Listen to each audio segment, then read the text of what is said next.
my name is Megan. I am the CEO and founder of Expression Med. We make medical adhesives, and I am from the Thiel Fellows class of 2018, which is when I left school. And hi, I'm Phoebe. I'm the founder and CEO of Pareto. We are building a startup virtual assistant, and I'm from the fellowship class of 2020. And today we are going to be talking about different things that you should know if you're considering dropping out of school or if you already have. They are things that we wish we knew before we dropped out of school or things that we learned after leaving school that we're really glad that we know. Phoebe, what is your biggest piece of advice for someone who is considering dropping out of school but hasn't yet? So I would figure out why you would want to drop out of school. First off, is it because signaling that you're dropping out of school is cool, or because there's actually something meaningful outside of school that you'd like to pursue? So basically, when I was deciding whether to drop out or not, I knew that I wanted to A, get more job experience, B, to travel to China to visit my family and be more culturally in tune, and then 3, I wanted to also understand how these different technical systems worked and do some HCI research in India. And I couldn't have done any of that if I had stayed in school. And to build on Phoebe's building blocks, I would also say make sure that if you're thinking about dropping out of school, you have an actual concrete plan. So Phoebe obviously wanted to go to India to study something very specific. She had a very specific reason for wanting to go to China, and there was very specific things that she wanted to learn and do. Phoebe didn't have some broad goal of maybe starting a business or traveling in general, because in that case, it probably wouldn't have benefited her to drop out of school and then start planning, because then there's this middle period where you don't know what you're learning, you don't have a means of income, and it's just this wishy-washy space. So when people are saying like, should I drop out to start a business or should I drop out to figure out what I want to do with my life, maybe figure out what you want to do first, or decide you want to start like a specific type of business first and then leave.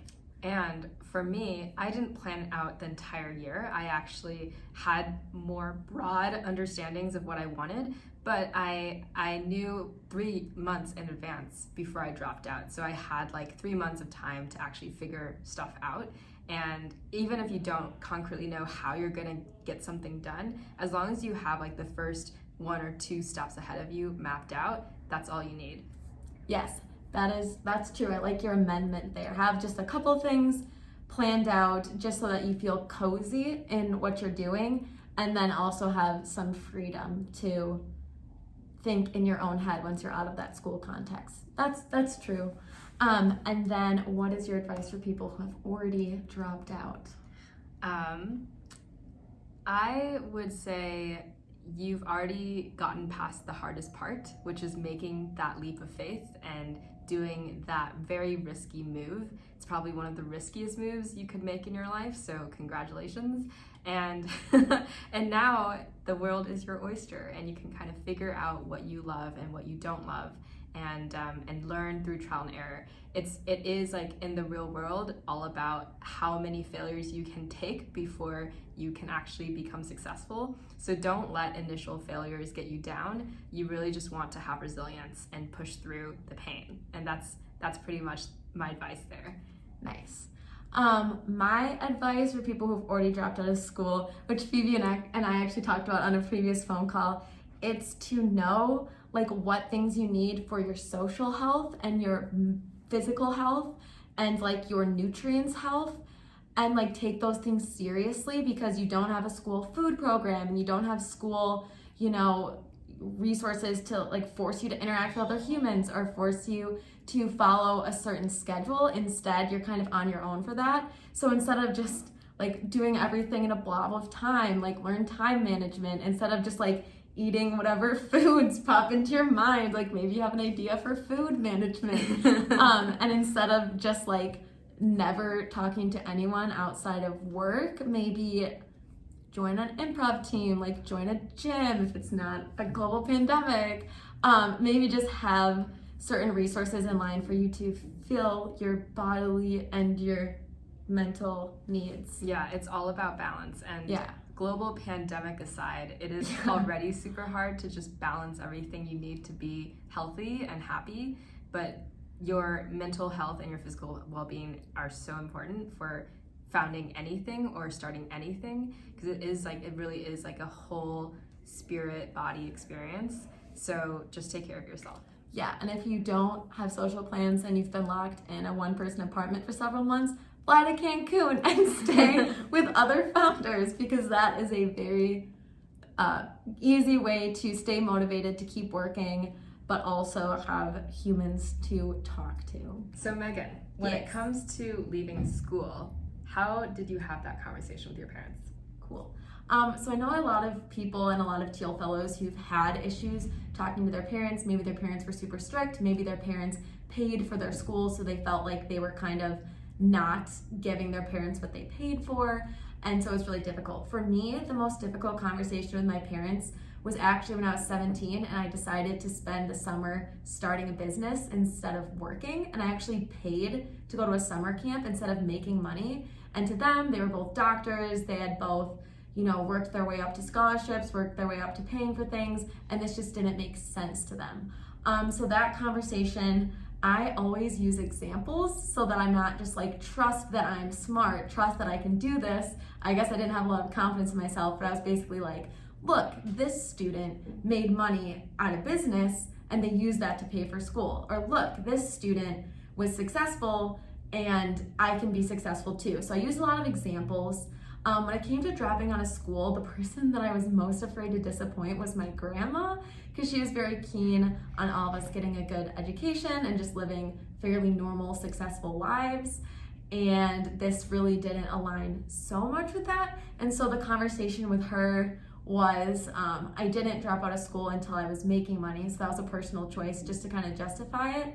And then I didn't drop out of school until I was offered the Thiel Fellowship as well, which also is like a very nice way to justify it for those family members that are hesitant. But what I should say is, even if I wasn't making money, or even if I didn't have a Thiel Fellowship, if you really believe that you can do something and you really want to take that risk and you see a way of you becoming successful and you know that you can do it, definitely don't make the decision because of family members, because every person lives their own life. And if you think about it, famous musicians wouldn't be famous musicians if they gave up on their dream just because they wanted to stay in school.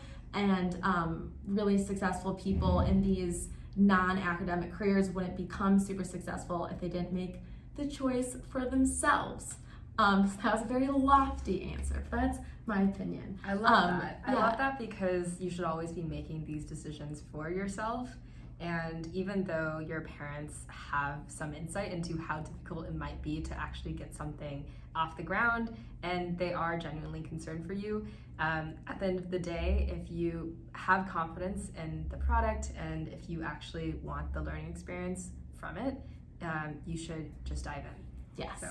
How was the conversation with your parents? Well, it went in the span of 3 months. I basically told my parents that, maybe I might take a leave of absence. Maybe. Just maybe. And my parents freaked out. My mom freaked out and was like, this is the last thing we want you to do for us. And, my parents are immigrants, so they really value education. And so I basically, rather than just drop out entirely, I'm on a leave of absence. And that ended up being a really nice compromise, because I will eventually go back after the Thiel Fellowship to continue my college education, and eventually I'll get a degree. But for now, these next few years, I have the time to cultivate and I have the time to build this business. And so it was like a win-win. But they're not happy with it, of course. It's more so just something I had to do for myself. Mm-hmm. I totally forgot that I did that too. So I went to school for 2 years, and my parents were largely concerned that I dropped out because I had so many scholarships. If I went back to school right after the Thiel Fellowship, I had a leave of absence. School would have still been free when I went back. But after the 2 years, I started the Thiel Fellowship when I was making $10,000 a month. So I basically dropped out of school when I was making my company was making $10,000 a month. And then by the time I had taken my 2 years leave of absence, my company was making $100,000 a month, and it was a lot more to manage. So I signed up for classes and then literally dropped out last minute. I called my operations director and I was like, do you think I could still get a job if I didn't have a degree. And she's like, yes, of course. Like, you've been doing a really good job managing things, managing people and like managing the business. So Yeah. I did that too. That's crazy. And then I didn't go back. So yeah, I was planning on it. My personal reasons for not going back to school, and you definitely can go back to school, we'll get to that in the next question, was because I don't think I wanted to go back for the same degree I started with. 'Cause I started with a business degree, which a lot of business skills, when you start a business, you just learn as you go. So start taking like intro to marketing was a class that I still would need to get that degree, and taking like intro to management and like things that are just very surface level things that I've been doing every day for the past 5 years. Yeah. So if I go back, I would want to study engineering Yes. or like acting or something just like very different, or like Yeah. do a coding boot camp. I would want that too. Yeah, I would totally want that. And that's a really great reason to go back, is to have a completely new chapter of your life. So Yeah, let's skip around to that question. So another super common question for people who aren't sure if they're gonna like Sorry, just yes. weird. We are sticky. Sticky. Okay. Yeah. We're gonna jump to the question of, if you drop out of school, can you go back? Should you go back? Would you go back? Things like that. Because a lot of people think that if you drop out of school, you will never in your life get a degree. You'll be degreeless and like factionless, if you've seen the movie Divergent, and you will end up with no purpose or value. And they just get really like deep about it. But if you leave school, if you take a leave of absence, if you take an extended leave of absence, like I did, I think that you can go back. But I'm gonna let you expand on it because I've been talking for a while. Sure. So in terms of my situation, I ended up taking an extended leave of absence, which means that I can go back in 2 years or 3 years. And mine was a 2-year limit. Go to her school. Well, okay, this is because of COVID. So dang it. Yeah. There wasn't a global pandemic when I left. Timing worked out. But the reason why I would go back is because, one, I genuinely appreciate education. I think that if you know what you want to learn and you can learn it from this institution, there's really no better place to be focused on developing yourself and your ideas than school. And that's why so many innovative companies are formed out of college, is because they're like that accelerator, that like sandbox for innovation. So I think it's a really great way to learn. I also think that it's a really great way to meet new people and to understand how ideas are evolving and culture is evolving, like for the youth. And if it's and if that's something you find interesting, then it's also fun. And for me, that's the reason I'd go back. So the reasons not to go back. I wouldn't go back if all you wanted to do was finish a college degree, unless you only had a few semesters left and it was easy to get that degree. I wouldn't go back if you're like not sure what you would go back for. If it's just something you do because you're in between chapters. Because if you're in between chapters, there's so many other options. For instance, travel, or for instance, building a new business, or internships, or writing a book. There's so many other possibilities. So if you are lost and you've already dropped out and like you've like had an end to your company, I would think about what you're hoping to get out of the next chapter, like broadly, before deciding if school is the best choice. Nice. I have 2 things to add. So one, I liked how Phoebe said, like, just like you need to have a reason to leave school, make sure you have a reason to go back. You shouldn't be going to school just because there's nothing else to do. Go there with an intention of which classes you want to take and why. I'm gonna add a case where you shouldn't go back to school. You shouldn't go back to school if it's gonna put your current job or business at risk. So for example, when I had the opportunity to go back to school, I was turning over my staff every 6 months. We were growing really quickly. I hadn't really brought it up to the level where I wanted it to be, in which I would give myself the time to go back to school. Like if I went back to school, I would either A, fail my classes, or B, fail my business. And those are neither of those are things that I wanted. So I decided that I was gonna stick with my business until it was in like a place where I could go back to school or pursue education safely.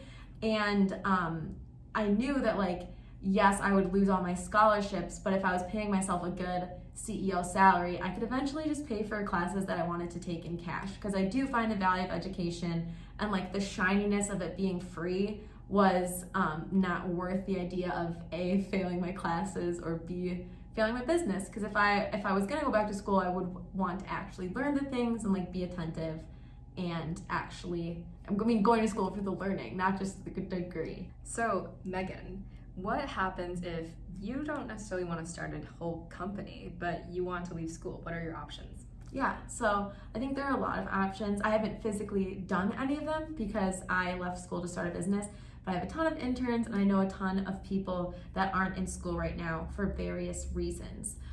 So if school isn't a right fit for you, something that you can do is get an internship to try out different types of work so you can know what you want to study or what area you want to pursue. So say you're excited about business, you don't want to start a company, but you don't know if you want to major in marketing, sales, legal, finance.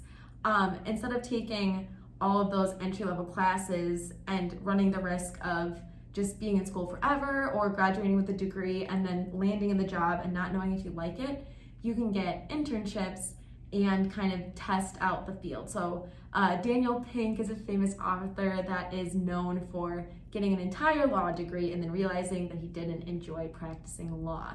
So if you don't know what you want to do, maybe trying things out and getting a feel for them is good. Something else that I've seen happen is people leave for their business and then their business sells, or something crazy happens, like they get written off of the equity table, and then they're not out of school running a business. With those skills, you can actually work for another startup or market those skills as a way to get a job. It's actually more common now to not require a degree for work, or you can sell your skills as a little baby company of its own, in the sense of like if you learned a lot about Facebook marketing and you just need a way to make money while you're like figuring your life out, you can sell your Facebook marketing skills. If you are really good at interior design, you can sell your interior designing skills. If you're really good at trying to think of random things, if you're really good at changing car oil, you can just make a website or ping your neighbors and be like, I will change your car oil for money. So there's a lot of little like baby forms of entrepreneurship that aren't like starting out a full-blown company, that will still get you professional skills and interpersonal skills and money. So I think those are all really great options. I think something else to remember is that it's not a 0 or 1 deal. Like if you drop out of school, it doesn't mean you'll ever not be able to go back to school. And for me, when I actually dropped out for the first time, it was actually more of a 1-year gap year that I took. And I didn't know how long it would go. I just took 3 months off, and then I took 6 more months off, and then I took 3 more months off. And it kind of just went until the natural end when I actually wanted to go back to school. And so basically, if you have opportunities available, take them. If you don't, know that you're not actually closing a door. I forgot about an interesting one. Not school, boot camps. Some people like boot camps for learning coding, and sometimes boot camps are actually at a more accelerated pace than school. Like school might be very theoretical, very holistic. Boot camps might be like, code something, code it now. And like they're very collaborative and things like that. So if you want to test out a different learning style in your hiatus from school, that's something that's interesting. There's starting to be more like online courses, like crash courses available for like building websites or building social media. And they're just useful if you're in that in-between stage and you might want to learn a skill to see how you like it and to get money. And it's just like a different form of education than institutionalized school. So super practical too. Yes, Phoebe. So for people who are newly leaving school and getting outside of that like community environment of school, how would you recommend that they find their own community or peers? Or how have you done it yourself? Yeah, it is hard. It's like one of the ways that school kind of keeps you in is you feel like you are safe within this bubble and you have just structures available for yourself to meet new people. And so school does make that really easy, which is why a lot of people enjoy networking at school. But once you leave school, you actually realize that there's so many structures for that exact same thing in the real world. For instance, there are a lot of, like, you could check out Eventbrite or Facebook events that are happening locally or virtually. Like, everything's happening virtually now. And from those events, you can go to these Zoom calls or these different presentations that people have, and you can meet people, have conversations, ask questions. And it's actually way more efficient now post-COVID than honestly before for you to meet new people. The one thing that you'll really need to make sure you do is also build those relationships after you meet them. You can't just like meet them once and then not like reach out to them again. You have to kind of build up this, like, we call it like our own personal CRM, customer relationship management, if you don't know the lingo. And basically having like those contacts that you reach out to and cultivating your connections with them, with either like, if you find something interesting you want to send them, or if you like message them every few weeks with something that made you think about them, stuff like that. That's one way to start building up relationships. And then when you start wanting to build a community, you actually can start introducing your friends to each other and just create that really densely networked group of people. And that way you have like this really solid foundation of support when you need it, and also can support other people when they need it. So that's kind of how I go about thinking about community building. And in SF, it's actually very interesting because communities are based around these co-ops and co-living houses that people have. So post-COVID, people will just be going from house to house, and once you can get into a network like that, you will start meeting people just naturally. People will start coming to you. So it's kind of like, you're gonna have to like build up that foundation to lift off. I agree. Like, once you build a foundation, then people will start saying like, oh, you should talk to this person, they remind me of you, or oh, this person is going through something you went through or has advice for what you're going through now. And so it kind of like builds on itself and grows. I'm from the Midwest, so we don't have a lot of co-living houses, but my advice from my Midwestern socializing post-leaving school style is two things. One, remember that all relationships don't have to be business relationships. When I dropped out of school, I thought everything had to be business. I filled all my time doing business, and I went insane, and all my contacts were business. I don't think I went insane. I think I just got depressed. But I realized that I should do other things with my time. So I joined like little dance groups, and I joined little improv groups, and I was like, whoa, these people aren't business people, but they're my friends. And for me, that was exciting. You're like, what? You're what like, is duh. that? Yeah, wait, friends? And so that was something like, find something you like doing that isn't business for your sanity. Like, do you like cooking classes? Do you just want friends where you just go and you guys cook something together every week, and that's a thing that you do as friends? We're explaining the concept of friendship, but you guys, because it's honestly hard. Yeah, you may already know this, maybe not, we didn't. And another thing that I realized in adult world is your friends don't necessarily have to be your age. So my improv team are people of all different ages. They're in different departments. Some of them have kids. Some of them, are just in different stages of life. And then I realized they're like, oh, do you want to get coffee with me? And I'm like, yes, what are we discussing at coffee? And they're like, no, like just to hang out and have coffee. And I was like, oh, like, yeah, let's do that. And so now my improv team will just have like bonfires where we just exist and like sing songs or play guitar, or we go sledding together as adults. And those things are really good to have. Yeah. So my piece of advice is all friends don't have to be business friends. All activities don't have to be business activities. And all friends don't necessarily have to be your age. You're so used to just being in peer groups of people your own age, so you like run around and be like, how old are you? Oh, not my age, peace out. And then, it's very limiting. Yes. So, yeah. Yeah. And this kind of brings us back to this well-roundedness of like mental clarity and well-being that you should have, especially when you're building a business. It's like the secret that people don't tell you, or when you're really working on anything for a long period of time, is you kind of get obsessed with it and you can kind of get fixated on it. And once you do that, your mental health starts going down the drain. You Yeah. don't value what actually life is worth living for. So you really want to keep that in mind. It's very depressing. Being obsessed is like useful when you're building a business, and we've talked about this too. Where like sometimes you do your best work when you're obsessed, but you kind of have to know how to exist outside of that, or you will be really lonely and like deranged, and your brain will kind of like if you're always obsessed over something, like someone will be like, they'll bring in another point of view and you'll be like, no, of course not. Or you'll be fixated. You'll be fixated. And so it's good to have those moments, but then it's good to be able to breathe and like sleep and drink water. One of my best marketing advisors told me that as a leader, all I have to do is just stay chill. Just like stay chill and keep going. And I think if you can avoid the obsession, then you're gonna be halfway there. Yeah. So, Megan, what are some book recommendations that helped you with your journey? I love this question because I answer it with a non-answer, which people hate, but then they love. Kind of.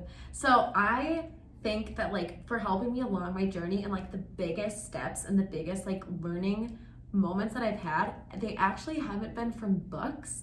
They've been from conversations with people. So if I want to learn negotiations, usually negotiation books are very broad. There's a lot of general examples, but if I'm like in the heat of a negotiation and I need assistance, I'll call up like a negotiations professor or someone like who I know does negotiations as a part of their job. And I learn so much from those people, and I might have them jump on a call with me, like with the person I'm negotiating with even, or I'll have them like look over my contract writing or something. And I just learned the most in those moments from those people.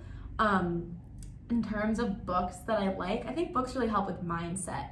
Like the go-getter mindset or like logical reasoning. I'll read a lot of books for logical reasoning, which again, it leaves me at like a loss of words for like what books I recommend. I recommend Rich Dad, Poor Dad to new entrepreneurs.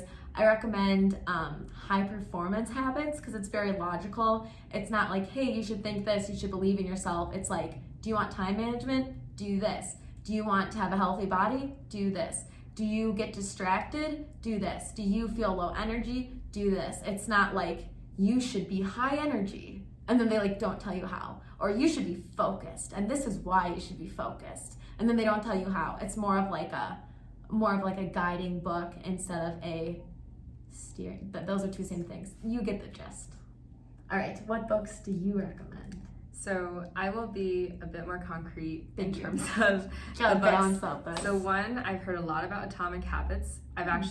There's also one called Teeny Habits, but like just having habits in general to turn yourself into like somewhat semi-regulated and not just like ups and like crazy ups and downs. That's very key. And then something else that I recommend is actually Principles by Ray Dalio. There's actually a lot of books about principles and staying higher integrity, but the gist is that when you're building a business or when you're doing anything that's worth doing, you're going to have a lot of challenges and challenging decisions that you're going to have to make. And if you can, as soon as possible, understand your principles and values as an individual, it will help you guide you in making those difficult decisions about not just your career, but your friends and your personal life. So highly recommend those books. That's awesome. I need to read those books. I also recommend podcasts. I listen to the Tim Ferriss podcast a lot, which used to be more about like entrepreneurs and things, but now it's evolved into like maximizing your health and like crypto investments and things like that. There's also like a very core entrepreneur one called Entrepreneurs on Fire, which they ask the same questions every time, so it gets redundant, but they ask them of a lot of different founders and you get a lot of different stories there. So I recommend that. And then also, I think my biggest like learning experience from like a book or like audio or like visual thing when I started or like as I was dropping out of school and learning was a show called The Prophet, and it's about Marcus Lemonis, who like goes into businesses with severe problems like founder issues or pricing issues or production issues, and he fixes them like all on camera. So whenever I got into a situation where I'm like, how can I optimize my production? I'd be like, what would Marcus do? And that really helped me a lot. That's cool. Yeah, because he really explains things in depth and he goes over like actual problems you might have, like manager issues or like a hire that like is doing bad work, or a hire that isn't getting recognized for doing good work, and like just a lot of different scenarios that would actually happen. And this is opposed to Shark Tank. A lot of people like Shark Tank, which is all about the pitch, and that's just like one teeny tiny element of Very being teeny. a CEO. And so I thought that the profit with Marcus Lemonis is more broad and useful. Phoebe, my question is, if you could go back and be just about to drop out of school Phoebe, would you change anything, knowing what you know now? That's a hard question. I have to think about that. Yeah, we just gave a lot of things that I would include in that scenario. But I would say, one, I would get a therapist way sooner because I was depressed for like 2 months, and then a therapist was like, fairy dust, time management skills on a plate. And so I would have gone to a therapist sooner because it's very taboo. I was like, I don't need therapy. You know what? I would have gotten my exercise and sleeping habits down like extremely well, because now that I have a business and it's calling to me 24/7, I have a very hard time maintaining my sleep and exercise, which ends up just messing up my overall like mental well-being and how functional I am in meetings. And especially as a founder, as you know, it's actually very, very high. It takes a lot of EQ, it takes a lot of patience. And if you are emotionally drained, you're not going to be able to muster up that patience necessary for your team to feel appreciated, for you to be a good leader. So yeah, habits. Yeah. The final most asked question about dropping out of school is, what financial resources are available for dropouts or founders or young people looking to do things at large? And the answer is, there is a lot. Let's see, when I was bootstrapping Pareto, there was, in the order of what we got $1,000 from 1517 Ventures. They were doing this grant program, and you can just apply online. We got like $4,000 from StartX, which is a student accelerator program. We got $5,000 from Envision Accelerator, which is another student-led accelerator program that just gives out grants to their portfolio companies. We got $8,000 from this group called Emergent Ventures, which is led by Tyler Cowan, and you can search them online and submit an application for a moonshot idea that you have. And I think they're actually backed by Thiel as well. So that was in the early stages of building Pareto. And really, when we got traction, we got a lot more from our customers, and we didn't need to be bootstrapping, and it became way easier to run things. But in the beginning, there are a lot of like smaller checks that you can aim for that are just grant prizes. Wow, we actually have a very similar story. So pre-Thiel Fellowship, and I didn't really use a lot of the Thiel Fellow money for my business. It was more of like supporting me as I dropped out of school. But I did business competitions, so it was a little bit different than like grants through all these venture programs. I didn't even realize venture programs did grants, so that is so interesting to know. I won a lot as well. My first business competition, I won a couch and 6 months of mentorship from the Skim, which was actually useful in the beginning. I like mucho needed the mentorship. And then I won $5,000 from the Busy Project, which was just a competition sponsored by Busy Coffee. There's a lot of competitions sponsored by different businesses. And then I won $10,000 from the Minnesota Cup. And then I won $15,000 and then $10,000 from business competitions at my school, the University of St. Thomas. And then I won $1,000 from Harvard's Women in Business competition. And then I won $75,000 from eFest, which is hosted by the Schultz Foundation. The founder of Best Buy is Dick Schultz, and he sponsors a lot of entrepreneurial initiatives. And then both Phoebe and I got the Thiel Fellowship, which is not only for business, but just supports you at large. So if you are starting a business and putting everything into it and you're not paying yourself a salary, you have to cover rent and like food and things like that, there's really not as stringent specifications. And yeah, so that's a funding opportunity. And I also like it because they don't force you to drop out of school for 2 years. So there was someone in my class, I think, that went back after one. The Thiel Fellowship is more of a tool that you can use how you need to. It's not like a constraint. It's not like you're forcing yourself into this box. Right. They definitely don't give you like the full funding if you leave early, but they're definitely not like ball and chaining you into a program. Totally. So It's very empowering. yes, so we've definitely made use of the resources available to young people, and I personally would not have been able to grow my business as quickly as I did without the capital. So it was very 10 out of 10 would recommend. Which is why you should do it when you're young. Yes. Thank you so much, Phoebe, for joining me on this couch and answering these questions. For people who are listening, if you are an entrepreneur and think that you have a better answer or something to build on to our answers, comment them below so that there's more info to be read and utilized. If you have a steaming question that was not asked, comment below too. I feel like if there's a lot of feedback, I'll just write a follow-up blog condensing everything. But outside of that, thank you so much for watching, and good luck with your decisions, and have a fun life, because if you're considering this, it means you're probably on the bridge of doing, on the edge of like doing something awesome. So have fun with that. Have fun. Yes, bye. Bye. Good thing. Oh my god, this is so good. It looks like we're at like a hotel. You organized your bed very well. So welcome to the Sheraton, where we talk about the bougie lifestyle of CEO-dom. Okay.